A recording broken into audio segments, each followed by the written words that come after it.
Welcome to the Australian Hiker Podcast, Australia's longest-running hiking podcast, downloaded over 750,000 times in over 160 countries and providing you with an Australian perspective on all things hiking. We're your hosts, Tim and Jules Savage, coming to you from Ngunnawal and Ngambri country. This is episode 254 of the Australian Hiker Podcast, and in this week's episode, we continue the journey towards ultralight hiking, the final chapter. Before we get into today's episode, if you'd like to help support Australian Hiker and this podcast, there are a couple of ways that you can help us out. Firstly, by subscribing on your podcast host of choice so that each episode is available as soon as it's published, and if you have the opportunity, leave us a 5-star review. Another way to support us is go to the Australian Hiker website at www.australianhiker.com.au and click on the supporters page and buy us a coffee. You can do a one-off donation or become a monthly supporter. All donations are greatly appreciated and help us to continue producing this podcast and blog. Now let's get on to today's episode.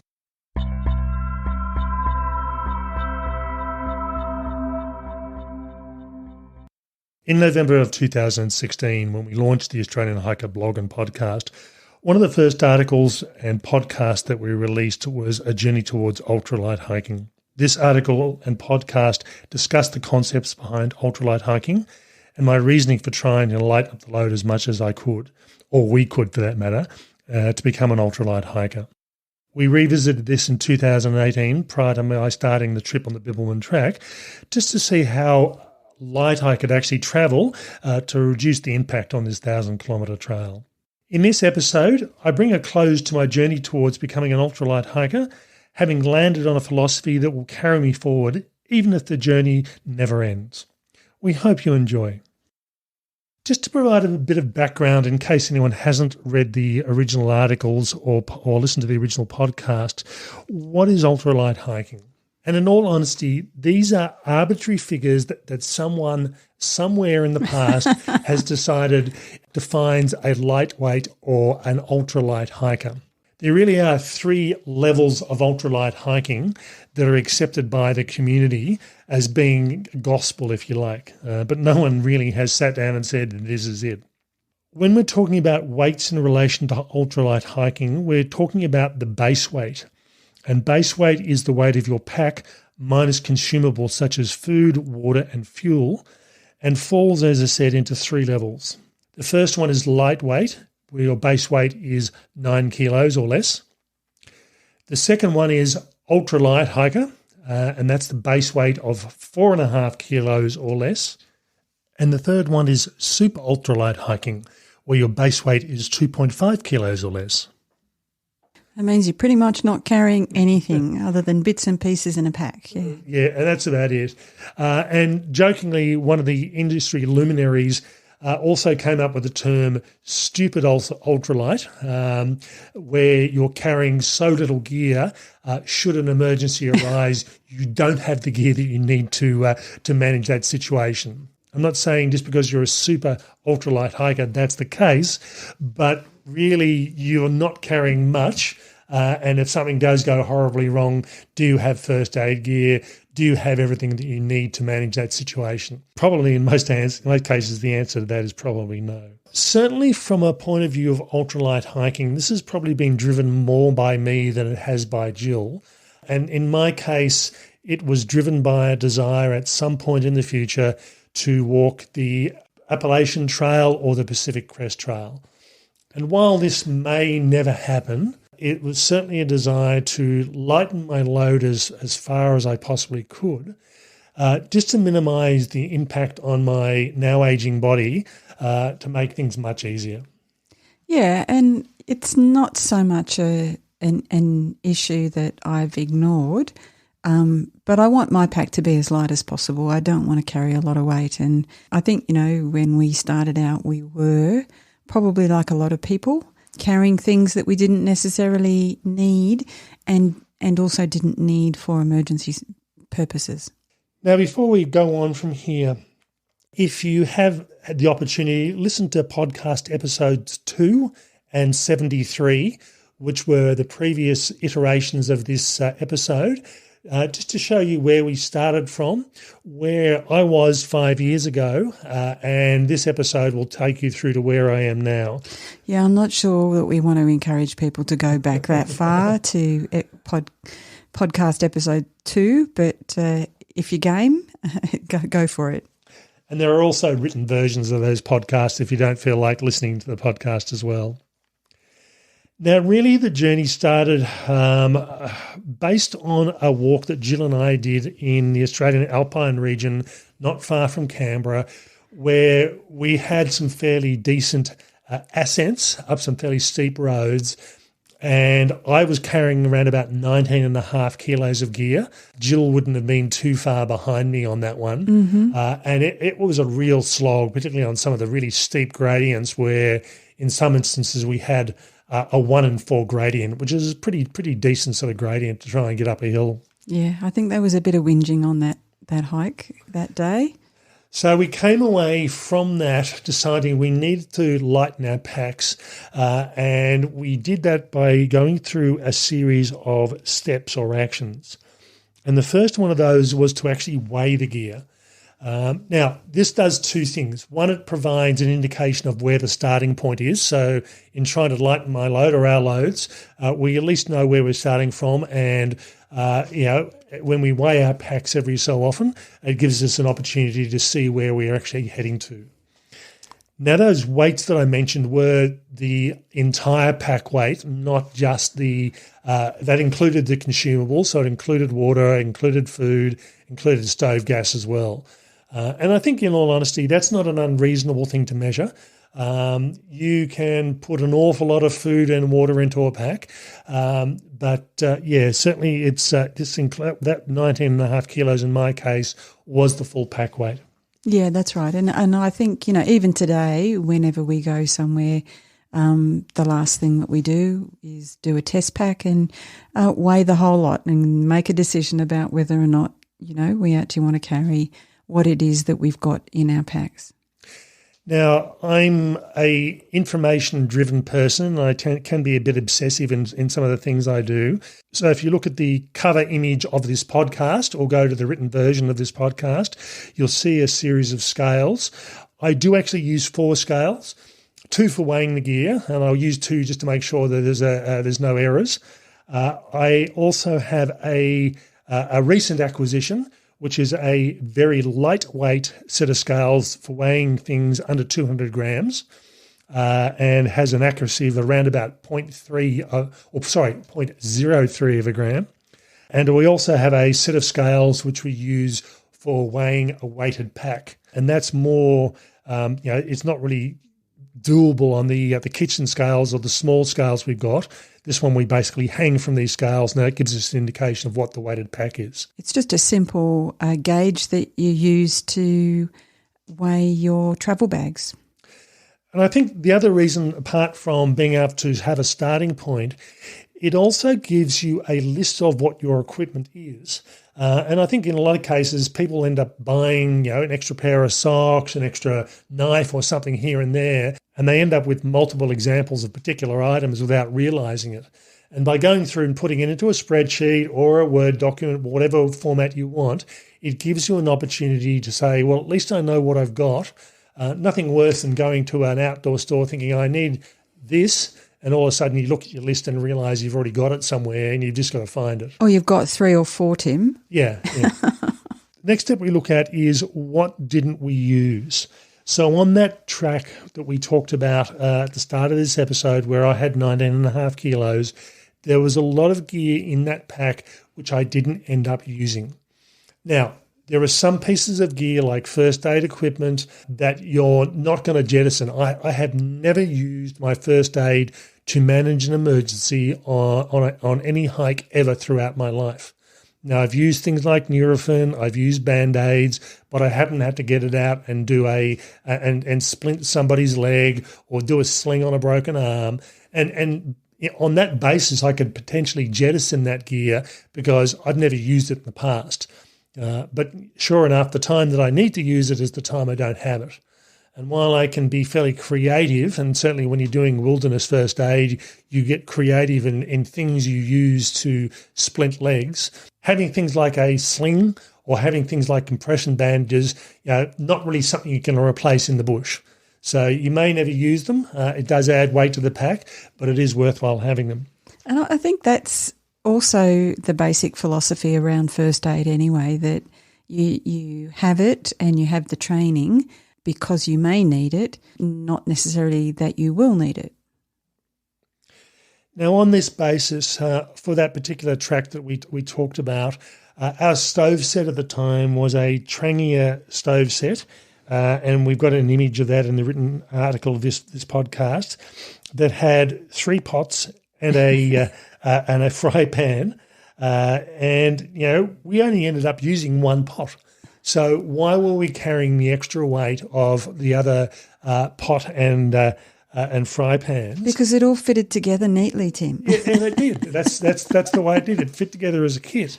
But on future hikes, in most cases, the Trangia stove sets were much more common than they were these days. It was pretty much the stove of choice for many people. And they came as these nice little bundled sets, and that's the way you tended to leave them. But in my case, or in our case, what we tend to do is not so much cooking, it's more boiling water to rehydrate food or make a drink. So we don't need all the extra bits. So being able to jettison that additional weight just made sense if we weren't going to use it. Yeah, that's right. And I think that's probably the point in terms of all the way through this discussion, which is about what's important for you and what do you really need. And for us, we didn't need it.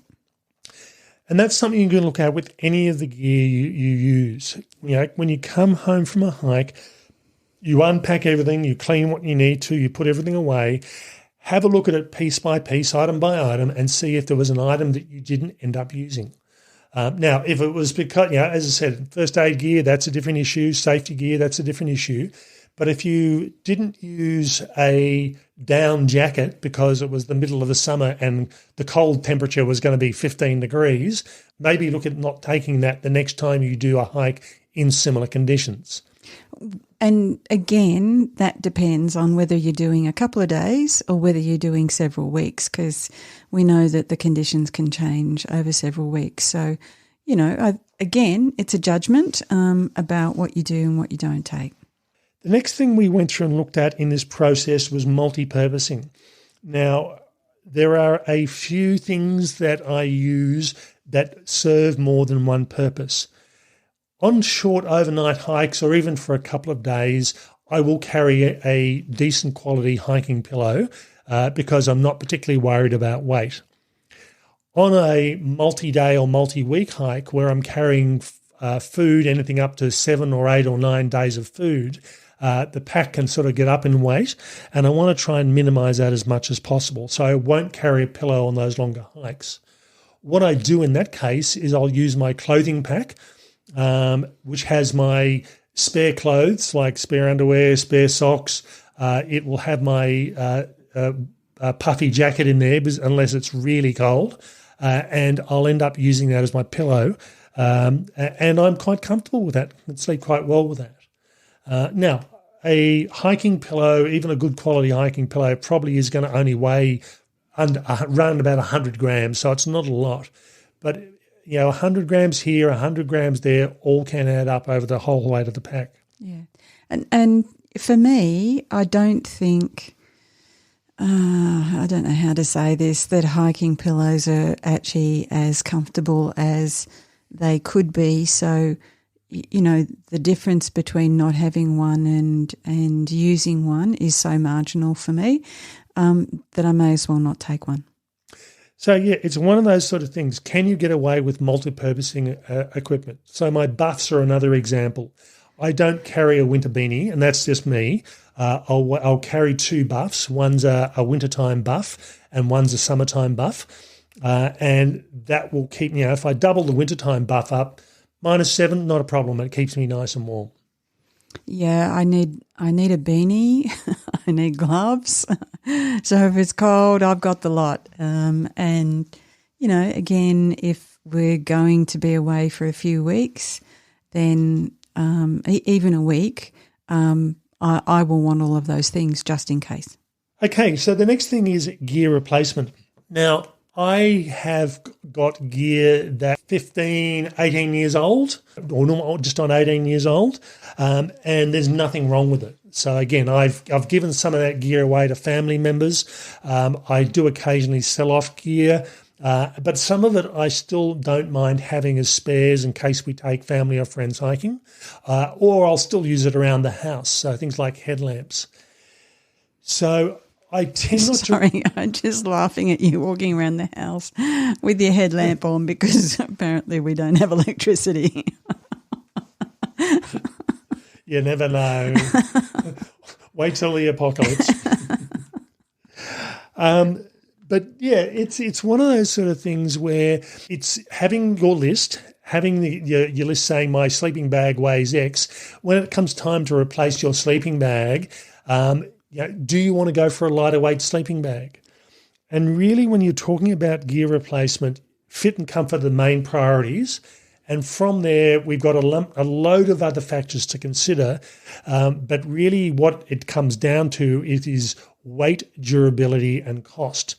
And from a hiking perspective, pretty much you can have two of those things. You're unlikely to be able to get a piece of gear that does all three.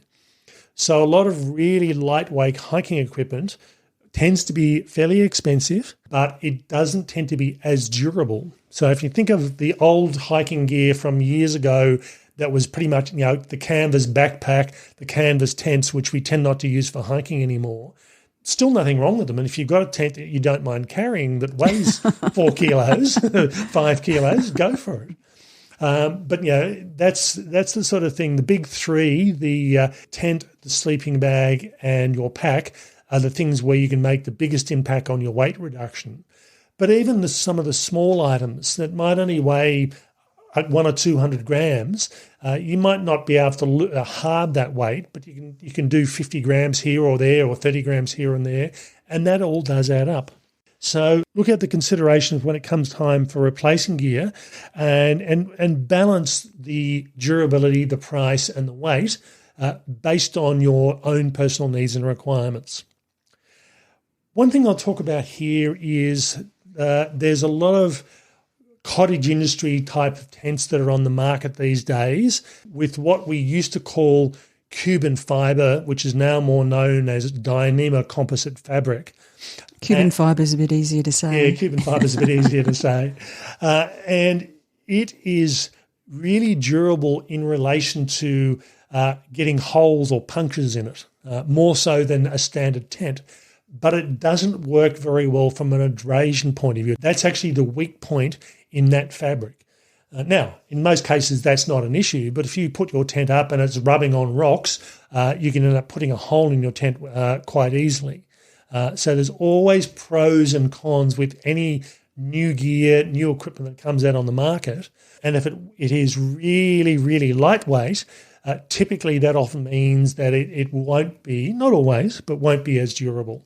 Yeah, that's a really interesting one, isn't it? Because, you're out in the elements, so you do want something that's going to be reasonably tough, not just for those particular moments, but, durable for the life of however long you're going to have it and the use that you put it to. So you don't want it to be too sensitive and you don't want to be fussing about, making sure it's not going to get scratched or, completely clearing the tent site to make sure that there's absolutely nothing there. If you spend a long time doing that, you're interfering with your enjoyment, I think, of being in the elements, because it is about a little bit of roughing it in a way. In this sort of category, or this sort of aspect of down weighting your gear, I, like most other people, my original sleeping mat was a foam roll, just the half-inch sort of foam mat which you rolled up. We still have those. From there, I went to a self-inflating mat, which was a big luxury in comparison. And then I went to the air-filled mat, which is what most hikers tend to use these days. Now, the foam mats, bulletproof. You can't really do anything with them, but they're not as comfortable. So again, it's the compromise between comfort and durability. And the air-filled mats, I've only just replaced my air-filled mat in the last 6 months after about 8 years of use. So it had a pretty good life and it's done a lot of work. And it had a bit of patching too, along the way. But I did discover, Tim, that when we came back from Cape to Cape, and I'm the one who gets to inflate the air mattresses after we put the tent up and do all of the sleeping bags and all of those sorts of things. I did discover that Tim had an airbag that would have made it much easier for me to inflate his new air mattress. And I wasn't very happy about that. Thanks. And do you know what he said? He said, "Oh, no, I just didn't want to carry the weight." It was like, that's fabulous, but I was passed out every night trying to inflate this huge, absolutely huge mattress. And that's because when we're two-person camping, Jill sets up the tent and the sleeping gear while I go and start getting dinner ready. Oh, we're trying to get points now. We're trying to get points, but I think I'm in the tent because I'm a little bit more nimble than you are. I can crunch up into a smaller space. So as Jill said, for the sake of 40 or 50 odd grams for the bag that goes with the sleeping mat, I decided not to take it. So I might carry it next time. We're going to talk about food next, and again, purely from a perspective of what is an ultralight hiker, food which is a consumable is not included in that. But in all honesty, food can end up being one of the biggest weights in your pack. And certainly from my perspective, the maximum food I like to carry is around about 10, and I will stretch that to 12 days of food at one go. Now, we'll talk about food specifically, but when I first started off, the old thought was you carried 2 pounds of food per person per day, which is 908 grams. I have never carried that much food on a hike. I cannot physically eat that much food in a day. It's a lot of food. Now, particularly these days when you're talking about dehydrated food, which weighs very little, I just can't imagine carrying that much food. And even when I first started off, my food allowance was around about the 750 to 800 grams per person per day. I will bring any leftover food home, or in the case of the Bibbulmun track in 2018, I sent it home and then weighed it at the end of the hike to see what I wasn't eating and how much that weighed. What's allowed me to do is to get my average daily food usage down to 612 grams per day. Now, this is dehydrated food, this is high-calorie food, and this means that for 10 days, I'm carrying just over 6 kilos of food. For 5 days, I'm carrying just over 3 kilos of food, which is a manageable sort of prospect. Well, the good thing is that you keep eating it and it gets lighter. It does, yeah. It does. Your food bag gets lighter. So it's really only the first day, and every day it lightens up.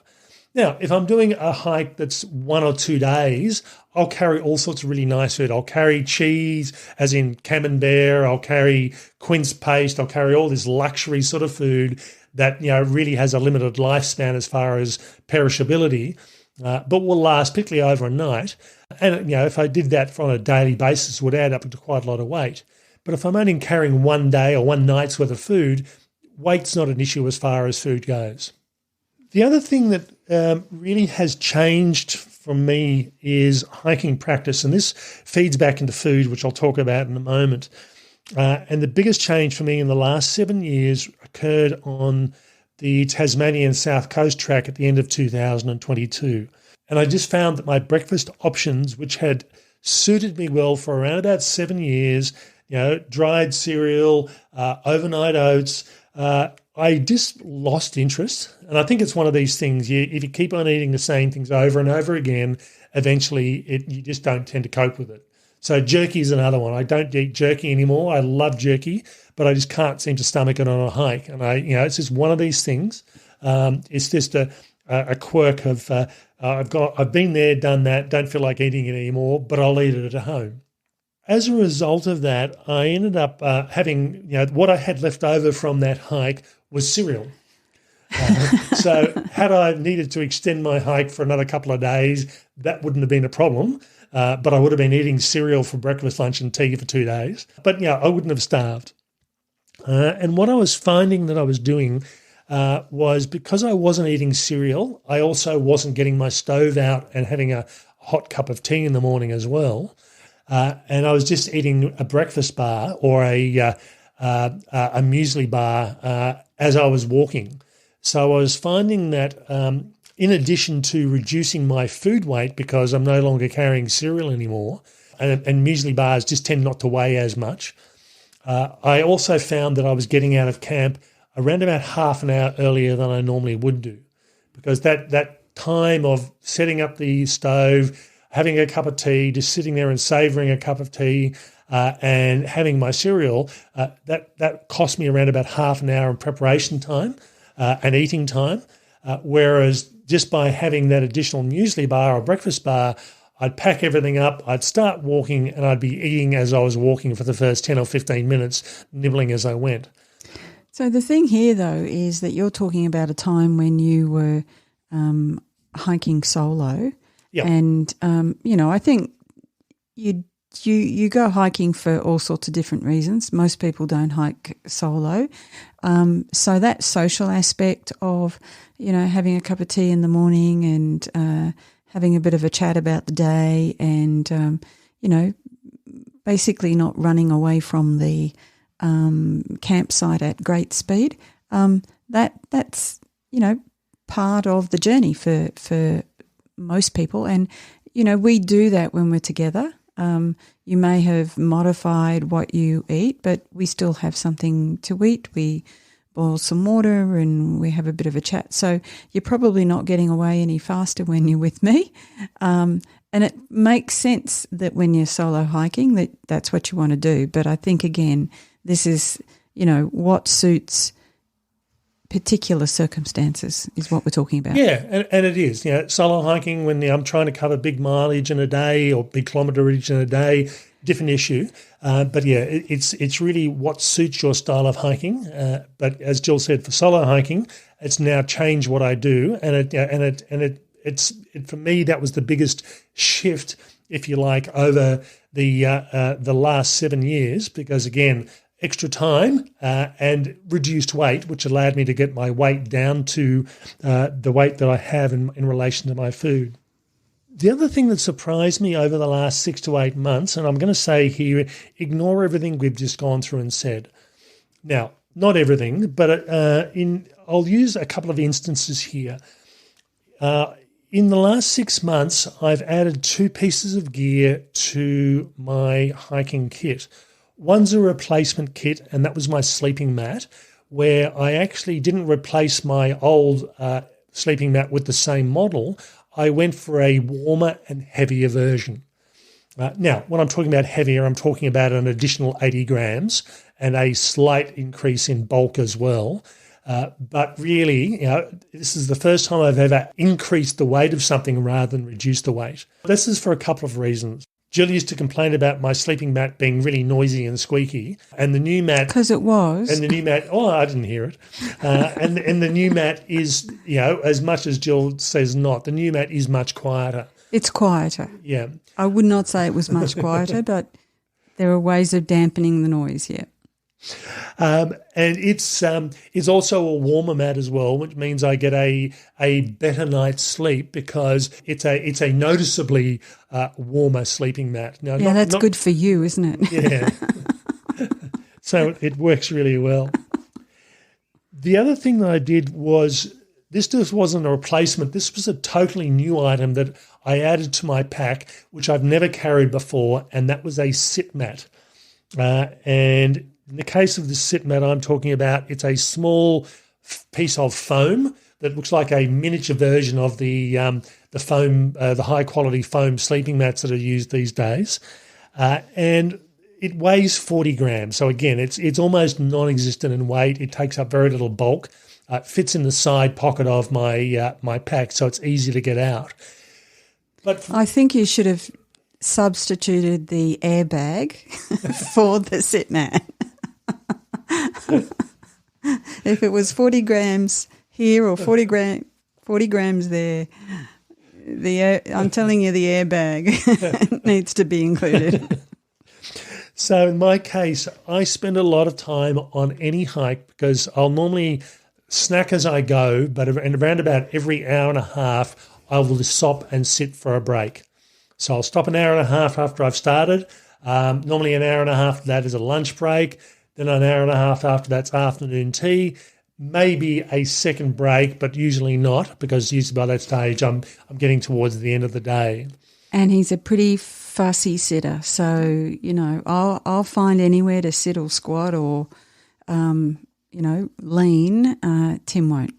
No, and I have spent, in the case of going back to the Bibbulmun track again, where there was rain for 27 days out of the 35 days I was walking. Now, it wasn't heavy rain. Sometimes it might have been light rain, but it meant that a lot of times when I was looking for a log or a rock to sit on, it was either damp or sopping wet. So I'd have to keep, I'd find a perfect spot with a perfect view at the right time and just have to keep on going because it was soggy and wet. And this little sit pad has allowed me to find a rock or a log, and it doesn't matter whether it's wet or not, or I can sit on the grass if need be, because I keep my backside warm and dry. Nothing worse than having a wet backside when you're trying to walk. It just seems to soak right through you. Well, it's kind of funny because, I find other things to sit on, but I don't have the sit pad. But then again, I'm carrying the airbag now. So, as I said, one item which I've added to my pack, one item which I've increased the weight of. So, in going upwards in weight, I've added an extra 120 grams, which I've probably spent a number of years trying to reduce. So, where am I now? In all honesty, if I am not carrying my podcasting equipment, I am sitting at 7.99 kilos, so just under 8 kilos. If I am carrying my podcasting equipment, it's 8.45 kilos. And that sits me in both instances as a lightweight hiker. I'm nowhere near the 4.5 kilos to become an ultralight hiker. And even ignoring the podcasting gear, being able to lose around about 2.5, just on 2.5 kilos, I'd only ever be able to do that in very specific environmental conditions where I knew that it was going to be hot at night, hot during the day. I didn't need a puffy jacket to carry. I wasn't using a stove. That's what the sort of thing I'm going to have to do to get even remotely close to that. And in all honesty, I don't think I ever will. But that's where I'm sitting at the moment. And the gear that I carry will keep me protected and warm down to -7 and up to 30 degrees plus. Yeah, so I'm in the 8 kilo range, and there is a lot of gear there for when it's cold, when it's hot, and when it's wet. So, I possibly could go lower, but I need all of those things for the comfort and including a decent mattress to sleep on, including a very warm sleeping bag. So, again, these are choices that we're making, and there's probably no chance of me becoming a super ultralight hiker. No, there's definitely no chance of that.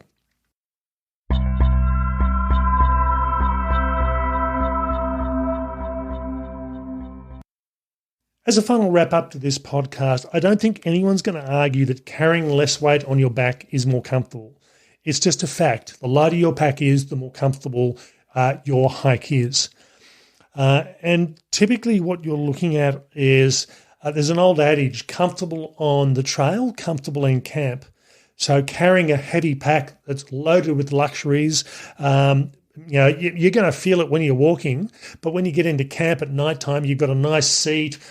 You've got, you may be even carrying a portable DVD player, which I've seen people carry on trail. That's a bit of a blast from the past, Tim. It is, yeah. These days you can generally do it with an iPad or some sort of electronic device.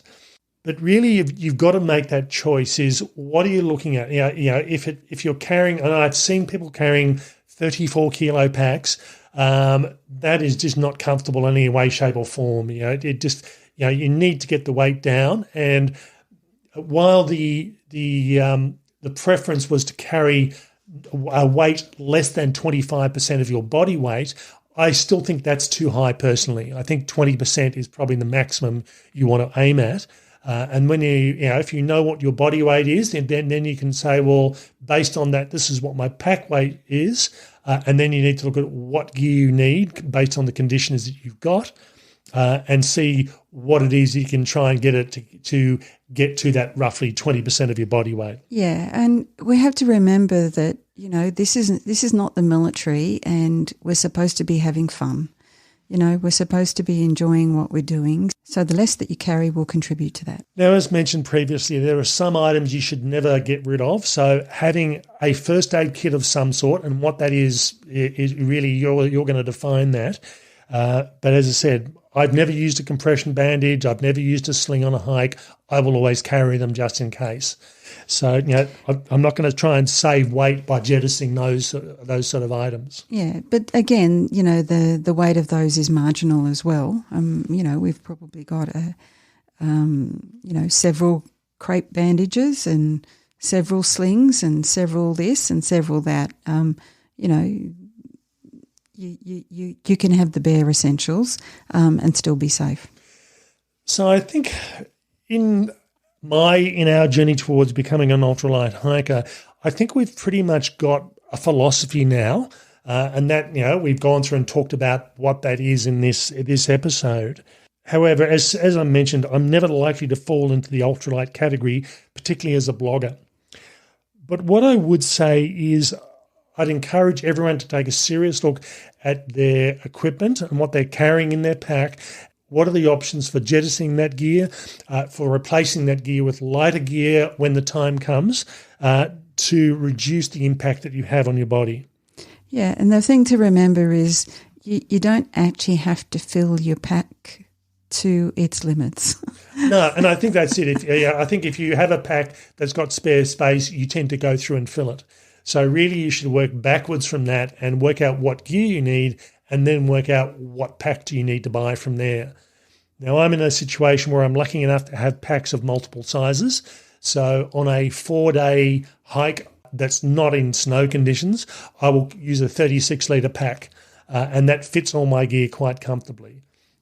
Anything longer than that, the food pushes me beyond the limit of that pack rather than the gear. So it's the sort of thing that if you've got a 65 or a 70-litre pack, don't fill it up just because you can. So while my journey continues, I've landed at least on the philosophy for now. Okay, we hope you've enjoyed the final visit to my ultralight or our ultralight hiking journey. That's all for this week's episode. Bye for now. And bye from me.